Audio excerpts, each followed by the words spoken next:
আল্লাহ বলে, বান্দা আমার মতো দয়ালু মনিব থেকে কেড়ে তোরে আলাদা করে দিল। মা গাররাকা, আরে বান্দা আমার থেকে কেন আলাদা হলি? আমি কি অপরাধ করেছি? সারাদিন আসমানে আলো দিয়ে আমি অন্যায় করছি? আজ আবার রাতের বেলা ঘুমের পরিবেশের জন্য অন্ধকার করে দিয়ে আমি অপরাধ করছি? মা গাররাক, এই যুবক, তোমার কাছে তোমার মালিক অপরাধ কি করছে বল না বেটা, বল।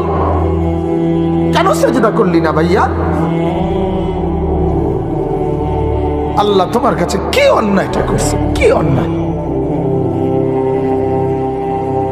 কি না দিছে মালিক? মা গাররাকা বিরাব্বিকাল কারীম, এটা আল্লাহর ডাক। আল্লাহ বলেন, বান্দা কে রে তোরে আমার থেকে আলাদা করলো? কেন রে তুই আমারে ছাড়লি? আমি কি দোষ করছি?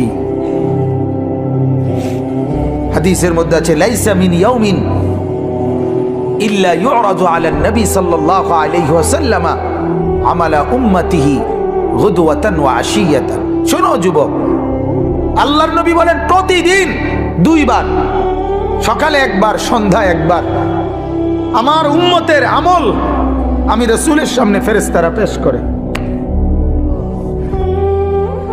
হায় হায়, নবীর সামনে তোমার নাম উচ্চারণ হয়, ফেরেশতা বলে, ইয়া রাসূলুল্লাহ একটা সেজদা দেয় নাই, একটা সেজদা, একটা সেজদা দেয় নাই। আল্লাহর নবী তখন বলে, হায় আমার উম্মত, আমার 23টা বছরের দিবানিশির এই মেহনতের কোনো কদর করলি না? 23 বছরের আমার এত কষ্টের কোনো কদর হলো না? হাসরের ময়দানে নবী, দোস্ত শুনেন, হাসরের ময়দানে আল্লাহর নবী তার পিঠ দেখাবে, পিঠ, নবী তার পিঠ দেখাবে, পিঠ দেখায়া বলবে, উম্মত দেখ আমার পিঠ, চালনির মতো ছিদ্র ছিদ্র করে ফেলছি। তায়েফের বাচ্চারা যখন আমার পাথর মারছে, ওই পাথরের আঘাত সইতে গিয়ে। সেদিন দেখবেন, সেদিন বুঝবা যুবক, নওজোয়ান, তোমাদের জন্য কাদার কেউ নাই, তোমাদের জন্য ভাবার কেউ নাই। মা বাপ ছেড়ে দিছে তোমারে, যা বাবা নষ্ট হয়ে যা। আহা, মোবাইলের হাতে ছেড়ে দিছে তোমারে, নষ্ট বন্ধুদের হাতে ছেড়ে দিছে তোমারে, যা বাবা পেটের ভুক লাগলে ভাত খাইয়ে যাইস, বাকি টাইম নষ্ট হয়ে যা। অভিভাবক ছেড়ে দিছে সন্তানকে, দুপুর বেলা বের হইছে রাত 10টা পর্যন্ত, কারো কোনো পেরেশানি নাই। মা বাবার, ছেলেটা কি হচ্ছে, কার সাথে উঠতেছে, বসতেছে, খাইতেছে, চলতেছে, কারো কোনো পেরেশানি নেই। এভাবে জিন্দেগি চলে না বাজান, এভাবে জিন্দেগি চলে না। এই জন্য আল্লাহ তাআলা প্রতিদিন ডাকে, আমার বান্দা আমি কি অপরাধ করেছি? রাসূল প্রতিদিন বলে, আমার উম্মত আমি কি অন্যায় করছি? আমার তায়েফের রক্তের কোনো দাম নাই, আমার উহুদের দান শহীদ করার কোনো মূল্য নাই। 14 দিন আমি পেটে পাথর বেঁধেছি, আমার সেই পাথরের বাধা পেটের কোনো মূল্য নাই। আমি 3 মাস ঘরে চুলায় আগুন জ্বলে নাই, আমার সেই জীবনের কোনো মূল্য নাই। মুসলমানের ছেলেরা, মুসলমানের বাবারা, তোমরা তোমাদের আল্লাহকে চেনো, তোমরা তোমাদের রসুলকে চেনো। মোবাইল দিয়া হইলেও রবিকে চেনো, রসুলের জীবনী শোনো, তাইলেও ফায়দা হবে। এই জীবন এভাবে নষ্ট করো না ভাইয়া। আল্লাহ আমাদেরকে বুঝ দান করেন, আল্লাহ আমাদেরকে কবুল করেন, আল্লাহ আমাদেরকে ফিকির দান করেন। অনেক যুবক বসছো মাশাআল্লাহ, আল্লাহ যত ছেলে বসছো, আল্লাহ তোমাদের ঈমান আমলের দৌলত দান করেন। এই কলিজাটা যদি একবার আল্লাহ পছন্দ করে তোমার, তো ওই দিলে আল্লাহ তাআলা ঈমান আমল দিয়েই দেবে। এজন্য তুমি আল্লাহর কাছে বলিও, আল্লাহ আপনি আমাকে আপনার জন্য গ্রহণ করেন, আপনার দ্বীনের জন্য গ্রহণ করেন। চলেন আমি যে আয়াত পড়ছি এই আয়াতে আল্লাহ তাআলা বলেন, সূরা আনফালের আয়াত, ইয়া আইয়ুহাল্লাযীনা আমানু। ওই পিছনে তাকায়ও না ভাইয়া, পিছনে তাকায়ও না, যে আসো আসো। ইয়া আইয়ুহাল্লাযীনা আমানু, হে ঈমানদারগণ। এটা আল্লাহর ডাক। কার ডাক? আল্লাহর ডাক। ইয়া আইয়ুহাল্লাযীনা আমানু, এটা আমার মালিকের ডাক। মালিকের এই ডাকে পৃথিবীর সবচেয়ে বেশি মায়া। সন্তান যখন, মা যখন সন্তানকে ডাকে, ওই ডাকে যেতটুকু মায়া, বাবা সন্তানকে ডাকলে যতটুকু মায়া, আল্লাহর কসম এই ডাকের মধ্যে গোটা পৃথিবীর সবচেয়ে বেশি মায়া এর মধ্যে। ইয়া আইয়ুহাল্লাযীনা আমানু, হে ঈমানওয়ালা। আল্লাহ বলেন, বান্দা তুমি কালেমা পড়েছো, তুমি নিজেকে মুসলমান পরিচয় দিয়েছো, আমি আল্লাহ খুশি হলাম, তোমার ঈমান গ্রহণ করে নিলাম। আমি আল্লাহ এই কারণেই তোমাকে ঈমানদার বলে ডাক দিলাম। এটা প্রমাণ করে যে আল্লাহ আমার ঈমান গ্রহণ করছে। বলেন আলহামদুলিল্লাহ। ইয়া আইয়ুহাল্লাযীনা আমানু, এই শব্দটি কোরআনুল কারীমের মধ্যে মোট 89 বার আছে। 89, 8, 9, 89 বার আল্লাহ তাআলা 89 বার আমাদের ঈমানদারদেরকে ডাক দিয়ে দিয়ে বলছেন। কি বলছেন? দারুণ কথা। আল্লাহ বলেন, বান্দা তোমার ঈমান আমি গ্রহণ করলাম, এজন্য তোমাকে ঈমানদার বলে ডাক দিলাম। এবার তোমারে এরকম ঈমানদার বলে ডাক দিয়ে কিছু আমলের কথা বললাম, এই কাজগুলো তুমি ঠিকমতো করবা, আমার জান্নাত আমি আল্লাহ তোমারে বুঝাই দেব। ঈমানওয়ালার জন্যই জান্নাত। জান্নাত আল্লাহ বানাইছেন কার জন্য? আমাদের জন্য। এই যে আপনারা যারা বসছেন এখানে, ছোট বড় একের বিশ্বাস আল্লাহ তাআলা জান্নাত বানাইছে আমাদের জন্য। কাদের জন্য ভাইয়া বলো না? আমার জন্য। এই তোমার জন্য, তোমার জন্য, তোমার জন্য, তোমার জন্য, তোমার জন্য।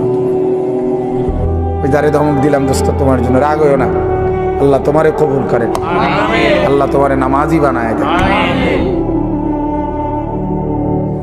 কারোর প্রতি তো এমনি তো কোনো বিদ্বেষ নাই, ঠিক না ভাইয়া? কারোর সাথে কি কোনো আলাদা দুশ্মনী আছে কি?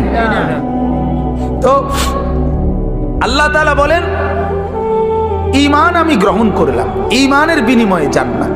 যত লোক ঈমানদার আল্লাহ তাআলা বলেন আমার জান্নাত তোমাদের জন্য। সুবহানাল্লাহ। ঈমানবিহীন জান্নাতে যাওয়ার কোনো কি নাই, সুযোগ নাই। জান্নাতে যাওয়ার জন্য প্রথম শর্ত হলো কি থাকা? ঈমান থাকা। ঈমান থাকা, ঈমান। একটা মজার কথা শুনেন। আমাদের খতিবে আজম মুনাজিরে জামান আল্লামা নুরুল ইসলাম অলিপুরি দামাত বারাকাতুহু, হযরতের বয়ানে আমি শুনছি। হযরত বলেন, হাসরের ময়দানে আল্লাহ তাআলা প্রত্যেকটা বান্দার আমল মিজানের পাল্লার মধ্যে মাপবেন। এটা জানেননি? মিজানের পাল্লাতে যে আমাদের আমল মাপা হবে, এটা শুনছেন? এই মাপাটা কিরকম, এটা হুজুরের সবচেয়ে সুন্দর আমি ওনার থেকে বুঝছি। হুজুরে বলেন যে এই মিজানের পাল্লায় ঈমানদারের নেক আমল আর ঈমানদারের আমল আল্লাহ তাআলা 2 বার মাপাইবেন। কয়বার? 1 নাম্বার হলো যে ঈমান, এটা যদি থাকে, কারো যদি 1 জাররা 1 বিন্দু পরিমাণও ঈমান থাকে, তাহলে এই ঈমান একটা নেক কর্ম, মানে এটা একটা নেক কাজ। ঈমানটাই একটা কি আমল? নেক আমল। কথা বুঝছেন? এটা একটা নেক কাজ। তো আল্লাহ পাক রব্বুল আলামিন এক পাল্লার মধ্যে তার পুরা জিন্দেগীর গুনাহ এটার মধ্যে উঠাবেন। আরেক পাল্লার মধ্যে প্রথমত শুধুমাত্র ঈমানটা, এটা একবারে বিন্দু পরিমাণ হোক, সরিষার দানা, মিসকালা হাব্বাতিন মিন খারদাল। কোরআনেও আছে, হাদিসেও আছে, আল্লাহ বলছে, নবীজিও বলছে, সরিষার দানা পরিমাণ ঈমানটুকু যারা আছে, এটাই আল্লাহ তাআলা আরেকটা পাল্লার মধ্যে ফেরেশতারা রাখবেন। তাহলে এক পাল্লার মধ্যে কি? গুনাহ। আরেক পাল্লার মধ্যে শুধু ঈমানটা। এই শুধু ঈমানটা রাখার কারণে গুনার পাল্লা যদি 7 আসমানের চাইতে ভারী হয়, গুনার পরিমাণ যদি 7টা পৃথিবী বরাবরও হয়, তারপরেও এই ঈমানের এই সামান্যটুকু সমস্ত গুনার পাল্লার চাইতে ঈমানের পাল্লা ভারী হবে। আর ফেরেশতা ঘোষণা দিবে, তুমি চিরস্থায়ী জাহান্নাম থেকে মুক্তি পাইলা, খুলুদ ফিন্নার, অর্থাৎ তুমি চিরস্থায়ী জাহান্নামী হবে না।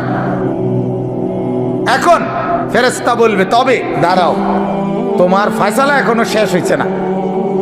প্রথমত তুমি এই নিশ্চয়তা পাইলা যে তুমি চিরস্থায়ী কি না, জাহান্নামী না। তবে এখনই ডাইরেক্ট জান্নাতে যাইবা নাকি একটু ঘুরাইন লাগবো, এইটা একটু কাম বাকির আছে। তখন ওই ঈমানটাকে সরাইয়া তার বাকি যত নেক আমল, নামাজ, রোজা, হজ, যাকাত, ওযু, গোসল, দান, সাদাকা, জিকির, তাসবিহ, তেলাওয়াত, আরো নেক আমল আছে না, এই নেক আমলগুলো এবার ওই পাল্লাতে রাখা হবে। এই পাল্লিতে রাখলে ঈমান, আরে নেক আমল এইবার আবার টান দিবে, আবার টান দিলে এইবার যদি নেক আমলের পাল্লা গুনার পাল্লার চাইতে ভারী হয় তো এখনই জান্নাত। মানে এক ঈমানের কারণে তো প্রথমে কি হয়ে গেছে, বরাদ্দ আসিল, এখন বাকি নেকের পাল্লাও গুনার চাইতে কি ভারী। এইবার আল্লাহর পক্ষ থেকে ফেরেশতারা বলবে, তুমি ডাইরেক্ট এদিক দিয়া এন্দে গিয়েই উঠবা, উঠলেই দেখবা জান্নাত, মানে ডাইরেক্ট জান্নাত। আর যার নেকিগুলো রাখার পরে গুনার পাল্লা ভারী হবে, তাকে বলা হবে, তুমি প্রথমত জাহান্নামে যাও, জাহান্নামে এই গুনার সমপরিমাণ শাস্তি ভোগ করার পর তারপরে ওই যে প্রথম ঈমানটুকু থাকার কারণে, ওইটুকুর কারণে তুমি জান্নাতি হবা। তো তবে আযাব ভোগ করে এরপরে ওই ঈমানের কারণে তোমাকে আবার জান্নাতে নিয়ে আসা হবে। তাহলে ঈমান কত বড় নিয়ামত। ঈমান এক নম্বরে, প্রথমত ঈমানের সাথে নেক আমল যদি ভারী হয় তাহলে সরাসরি জান্নাতে নিয়ে যাবে। আরেকবারে ঈমানের সাথে যদি গুনার পাল্লাও ভারী হয় তাহলে জাহান্নামের আযাব ভোগ করাইয়া হলেও ঈমান তাকে জান্নাতে আনবেই আনবে। এখন এখানে দুই কথা আমাদের, আপনাদের জন্য আমার। এক কথা হইল সর্বদাই খেয়াল রাখা ঈমান যেন আমার চলে না যায়। এটা সর্বোচ্চ একজন মানুষের সবচেয়ে বেশি খেয়াল রাখা দরকার, ঈমান যেন আমার চলে না যায়। আমার শায়েখ আল্লামা মুফতি মুশতাকুন নবী সাহেব বলে, মাঝে মাঝে বুকে হাত দিয়া বলা দরকার, নিজের ঈমান পরীক্ষা করা দরকার, আছে তো ঈমান, চলে গেল না তো, হারায় গেল না তো। ঈমান কিন্তু চলে যায়। ঈমান কি হয়ে যায়? চলে যায়। কুফরি করলে ঈমান চলে যায়, শিরিক করলে ঈমান কি হয়ে যায়? ক্ষতিগ্রস্ত চলে যায়। তাহলে এই জন্য একজন মুমিনের উচিত, একজন মুসলমানের উচিত নিজের ঈমানের পাহারাদারি করা, যেন আমার ঈমান চলে না যায়, কুফরি যেন না হয়। কিন্তু আমরার দুর্ভাগ্য হইল ঈমান যায় কেমনে, কুফরি হয় কিভাবে, শিরিক হয় কিভাবে, এটাও তো আমরা জানি না। ইসলামকে তো আমরা এত সহজ মনে করি, এত সস্তা মনে করি। আমরা অনেক মানুষ মনে করে যে হুজুররা এত কিছু লইয়া কি করে। হুজুররা, বহুত লোক আছে যে হুজুররা কেন বাংলা, অঙ্ক, ইংরেজি, পদার্থ, জীব বিজ্ঞান, রসায়ন বিজ্ঞান, পৃথিবীর এই অত্যাধুনিক যান্ত্রিকতার এই যুগে এগুলো কেন পড়ে না? হুজুররা করে কি? সামান্য একটু কোরআন শরীফ আর মসজিদের ইমামতি, এটুকু নিয়েই ব্যস্ত আছে কেন? আহা, বদনসিব, বদনসিবে মনে করছে কোরআন মানে এই সামান্য একটু শুধু পড়ার, কোরআন মানে এটা তেলাওয়াতেরই শুধু কিতাব। অথচ এই কোরআন যে জামিউল উলুম, পৃথিবীর সমস্ত জ্ঞানের মূল ভান্ডার এই কোরআন। তাহলে আল্লাহর কসম, ভারতের এক বড় বুজুর্গ ছিলেন সৈয়দ আবুল হাসান আলী আন-নদভী রাহমাতুল্লাহ আলাইহি, তিনি বলেন পৃথিবীর সবাই অবসর পেতে পারে, কিন্তু আলেমে দ্বীন যারা, মাদ্রাসায় পড়ে যারা, আল্লাহর কোরআন আর রসুলের সুন্নাহ পড়ে যারা, তাদের 24 ঘন্টায় কোনো অপশন নাই। কারণ জীবনের যত শাখা, মাদ্রাসার দায়িত্ব, আলেমের দায়িত্ব, সকল শাখায় দিক নির্দেশনা দেওয়া।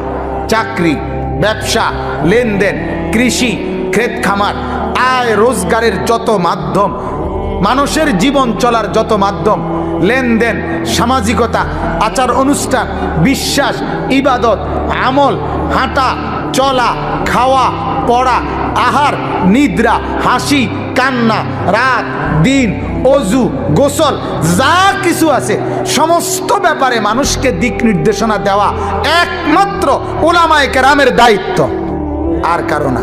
ডাক্তারের দায়িত্ব সব বিষয়ে কথা বলা না, ইঞ্জিনিয়ারের দায়িত্ব সব বিষয়ে কথা বলা না, কিন্তু আলেমের দায়িত্ব ডাক্তারকেও প্রেসক্রিপশন দেওয়া, ইঞ্জিনিয়ারকেও প্রেসক্রিপশন দেওয়া, কৃষিজীবী, ক্ষেত খামার, দিন মজুর, শিক্ষিত মূর্খ প্রত্যেককে ইসলামের মাসআলা বলা, শরীয়তের বিধান বলা আলেমের দায়িত্ব। তাহলে এত বড় ভারী জিম্মাদারি যার কাঁধে, তার আবার অবসর কিসের? আমি আজকে আমার সাথে এক মাওলানা আছে, ওই মাওলানা কই, এই মাওলানারে আমি কালকে রাতেও বলছি, মাওলানা দিনের কাজ করতে চান না? দিনের কাজ করতে হলে রাত 2টা আর দিনের 2টা বরাবর মনে করতে হইব। রাতের 2টা এবং দিনের 2টা বরাবর মনে করবেন যে ইমানদারের আলেমে দিনের কোনো অপশন নেই। রাত 2টায়ও দিনের 2টায়ও উম্মত যখনই দ্বীনের জন্য কোনো তাকাজা পেশ করবে রেডি থাকতে হবে। এটা হলো আমাদের জিন্দেগি। অতএব আমি আপনাদের কাছে এটা বুঝাইতে চাইলাম, ঈমানের ব্যাপারে আমরা অবশ্যই জানা দরকার। কি কারণে আমার কুফরি হয়, কি কারণে আমার শিরিক হয়? আমাদের কাছে এই দ্বীনের তালিম তো নাই, তালিম নাই। আমরা বহু মুসলমান নিজেদেরকে স্বাভাবিকভাবে মুসলমান মনে করি। অনেক লোক আছে নিজেদেরকে নামাজিও মনে করে, নামাজ পড়েও মাশাআল্লাহ, কিন্তু নামাজের মাসআলা, ওযুর মাসআলা, হালাল হারামের মাসআলা, জায়েজ না জায়েজের মাসআলা, পাক নাফাকের মাসআলা, পবিত্রতা অপবিত্রতার মাসআলা, এগুলোর ব্যাপারে ফিকির নেই, কোনো ফিকির নেই। তাইলে আপনি ভাবেন, যদি এই ব্যাপারে ফিকিরে না থাকে, যদি কোনো আচরণে কোনো কথাবার্তায় আপনার কুফরি হয়, তখন আপনি তো জানেন না আপনার ঈমান যে চলে গেছে, আপনার তো খবরও নেই। বলেন নাউজুবিল্লাহ। এজন্য আমার ভাই, আল্লাহ পাক রব্বুল আলামিন আমাদেরকে বললেন, আমার বান্দা তোমার সবচেয়ে বড় নিয়ামত তোমার ঈমান, আর এটা যেহেতু তুমি পেয়েছো, আমি আল্লাহ খুশি হইছি, এজন্য তোমারে আমি তোমার পক্ষে, আমার পক্ষে ঈমানওয়ালা বলে ডাক দিছি। তুমি আমার দলভুক্ত, অতএব তুমি লক্ষ্য রাখবা আমার দল থেকে যেন তুমি ছুটে না যাও। আল্লাহ আমাদেরকে হেফাজত করে। আমার ভাই, ঈমানের তালিম নেওয়া দরকার। এই যে দাওয়াত ও তাবলীগের সাথীরা সারা পৃথিবী জুড়ে ঈমান ও আমলের তালিম দেয়। সকাল দুপুর বিকেল রাত সারাক্ষণ একই কথা বলে, ভাই ঈমানের মেহনত নিয়ে কথা বলা হবে, ঈমান আমলের মেহনত নিয়ে কথা বলা হবে। মানে কি? মানে বোঝা গেল ওরা 30 বছর 40 বছর পরেও এটা বোঝে ঈমানের মেহনত আজও দরকার। হাদিসের মধ্যে আছে, বুখারীর রিওয়ায়াত, সাহাবীরা একজন আরেকজনকে ডাকতেন, জিজ্ঞেস করে ডাকতেন আর বলতেন, ইজলিস বিনা, ইজলিস বিনা।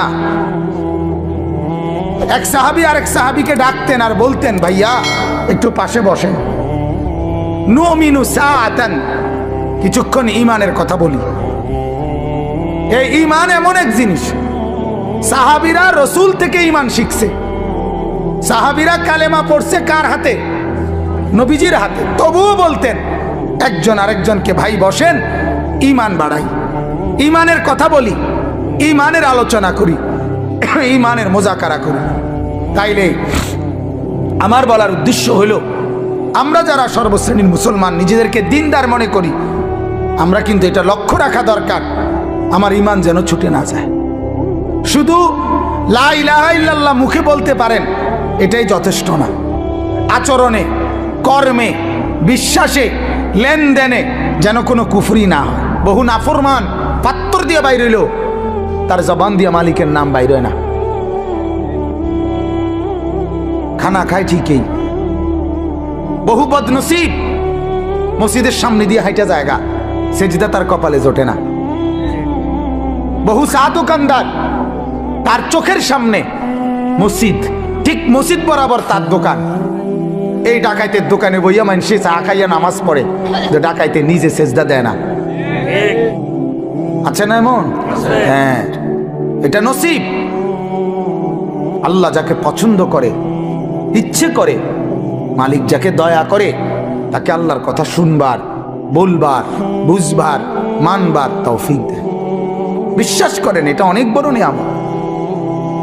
এটা কোরআনের আয়াত, ফামান ইউরিদিল্লাহু আন ইয়াহদিয়াহু ইয়াশরাহ সাদরাহু লিল ইসলাম। আল্লাহ বলেন, আমি যাকে সিদ্ধান্ত নেই হেদায়েত দেব, আমি আল্লাহ তার দিল ইসলামের জন্য খুলে দেই। এটা আল্লাহর ফয়সালা হয়। আল্লাহ সিদ্ধান্ত নেয়, তারে আমি দিনদার বানাবো, তারে দিনদার বানাবো।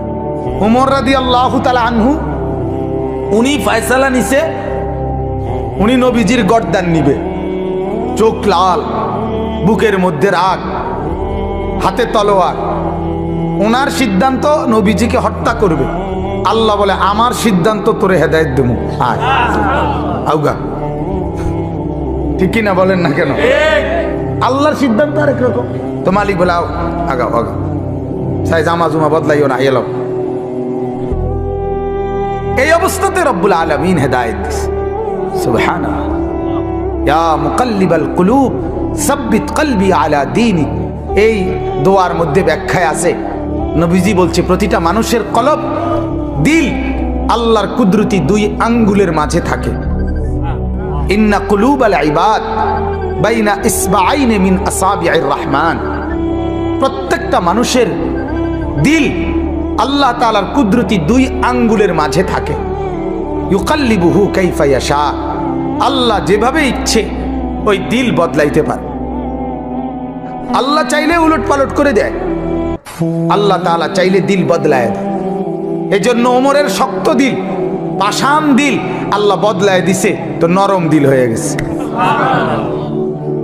নরম দিল। এজন্য কোরআনুল কারীম আছে, ওয়ালামু আন্নাল্লাহা ইয়াহুলু বাইনাল মারই ওয়া কলবিহি। আল্লাহ তাআলা বলেন, ও আমার বান্দা, মনে রাখো, তোমার দিলের তামান্না আর আমার ফয়সালা দুই রকম হয়ে যায়। আরেক অর্থ হইল যে তোমার দিলের ইচ্ছা আর আমার দিল বদলানো ভিন্ন হয়ে যায়। তুমি ইচ্ছা করছে একরকম, আমি তোমার ব্যাপারে দিল বদলাই দেই ভিন্ন রকম।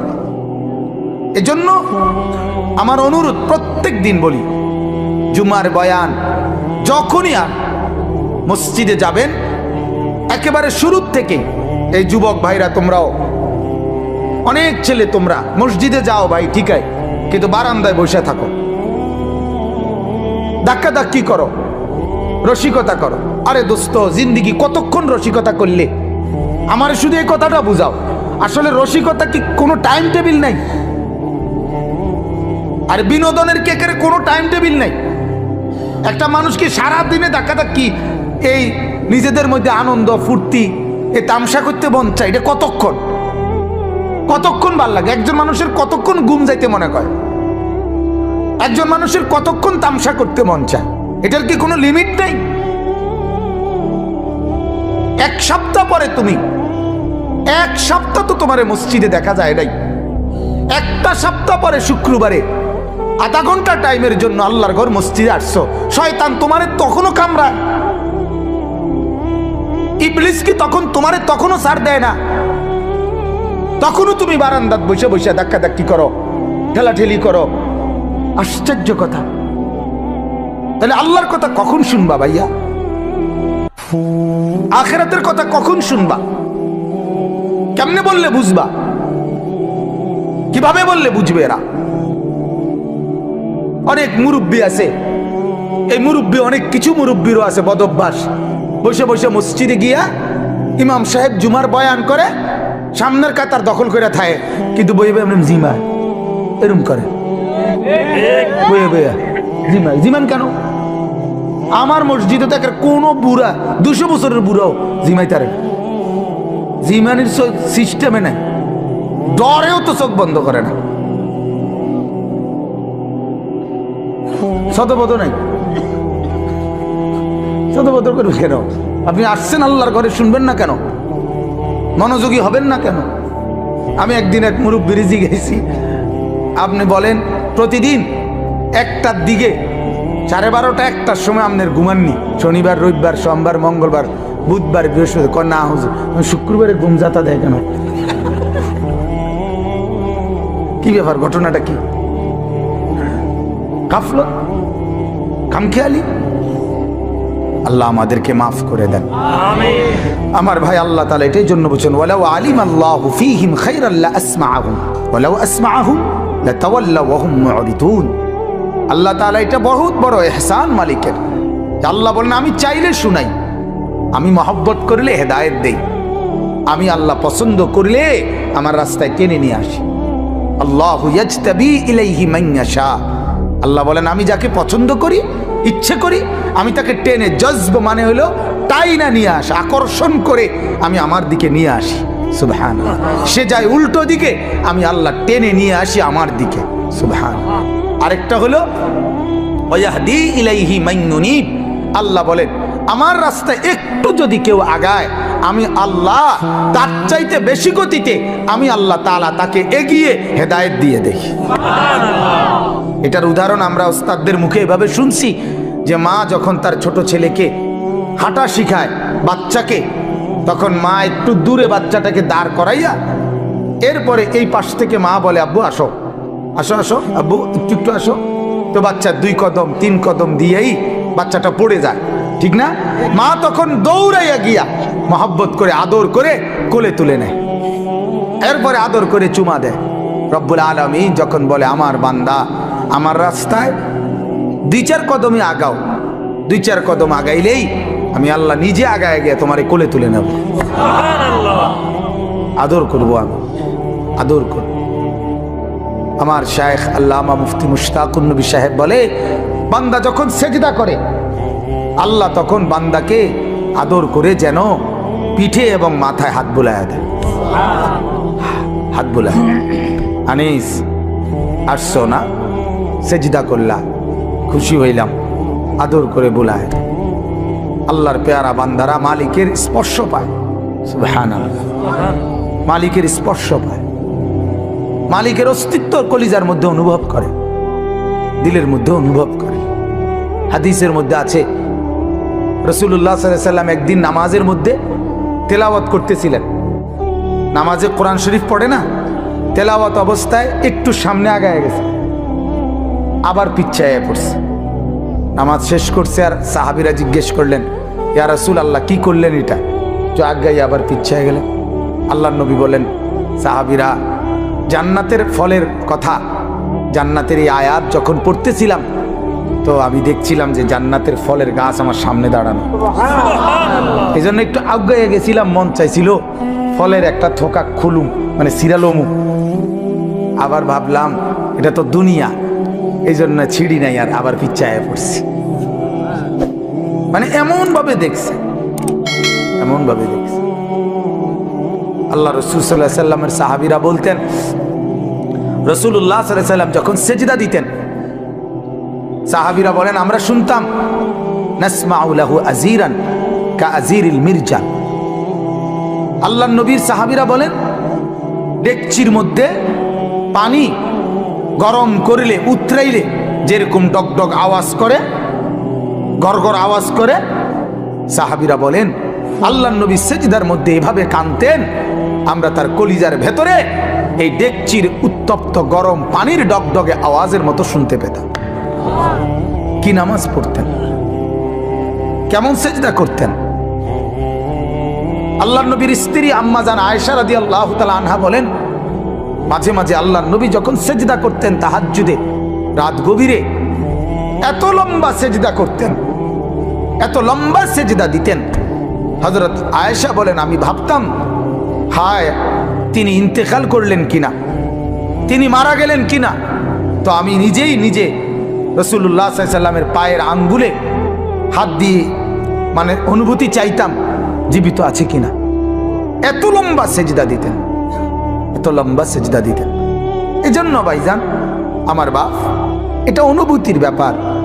আল্লাহর রাস্তায় আসতে পারা, আল্লাহর কথা শুনতে পারা, দ্বীনের আয়োজন করা, আল্লাহর কথা বলতে পারা, কোরআনের একটা মজলিসের ইন্তজাম করা, হ্যাঁ, অনেক বড় ইহসান ও করম ছাড়ার কিছু। তোমার দ্বারা আল্লাহ তাআলা একটা ভালো কাজ করাইছে, যে ছেলেরা করছে মাশাআল্লাহ। শামীম ভাই আমারে আবদার করে বসছে, মূলত ওনার আবদারের কারণে আমি এই সময়টুকু মিলাইছি। তো মহব্বত করে বলছে, যে উনি নিজেই বলছে যে ছেলেরা, ছোট ছোট ছেলেরা আয়োজন করে, তা আমি সবার জন্য দোয়া করি আল্লাহ তাআলা আমাদের এই নওজোয়ানদেরকে আগামী দিনে ইমাম মাহাদির সাথে অন্তর্ভুক্ত করুক। বলেন আমিন। আজ মাহাদির পক্ষেই লোক দরকার দোস্ত।